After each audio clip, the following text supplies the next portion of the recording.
Kilala ang Pilipinas bilang natatanging Kristiyanong bansa sa Asya. Ayon sa datos ng Philippine Statistics Authority o PSA noong 2023, 78.8% ng mga Pilipino ay kabilang sa simbahang Katoliko. Yung Catholicism is very deeply rooted in the lives of Filipinos. Bago pa man dumating yung mga Spaniards to colonize our country, ay meron ng faith yung mga tao. At pinalalim na lamang nila yon sa pamamagitan ng pagtuturo sa atin ng Kristyanismo. Pinakilala sa atin kung sino ang Diyos. Amen, I say to you.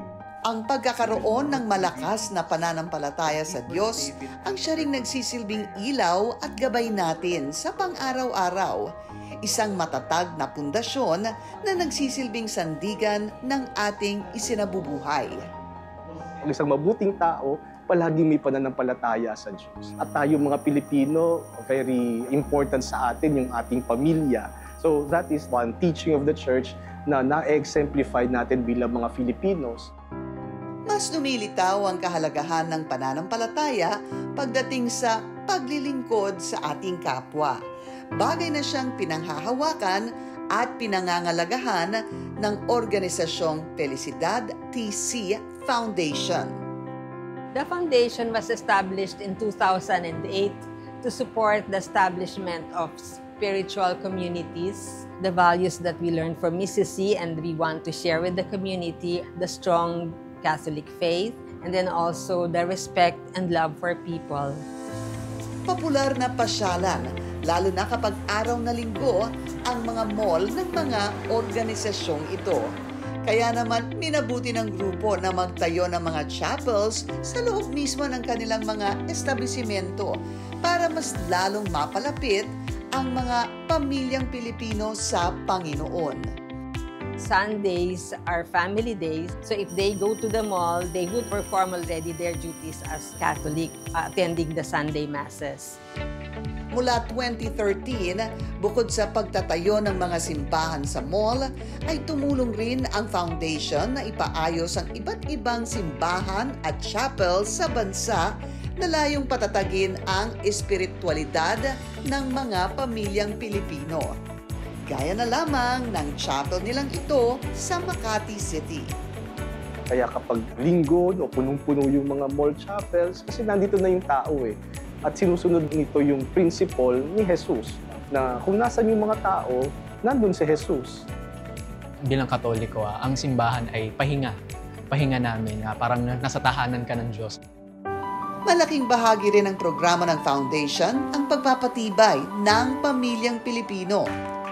Yung isang taong nagmamahal sa Diyos, magmamahal din yun sa asawa. Yung isang taong nagmamahal sa Diyos, magiging tapat yan. Sa pamamagitan ng kanilang mass wedding program na Kasalan sa SM, hindi lamang nakapagbibigay ng libreng kasal ang organisasyon sa mga bagong mag-asawa, napapatibay rin ito ang kanilang pag-iibigan na nakasentro sa matatag na pananampalataya sa Panginoon. Yung pag-ibig natin mga tao nagbabago-bago. Kaya kailangan may mas matibay na foundation yung pagsasama ng dalawang tao sa kasal. At yun yung Panginoon. Nitong nakaraang Mayo, isang mass wedding ang isinagawa ng organisasyon sa isang simbahan sa Pasay City. Kabilang sa 16 na ikinasal noong araw na iyon, sina Joanna at Brian na dati nang naikasal sa isang civil wedding.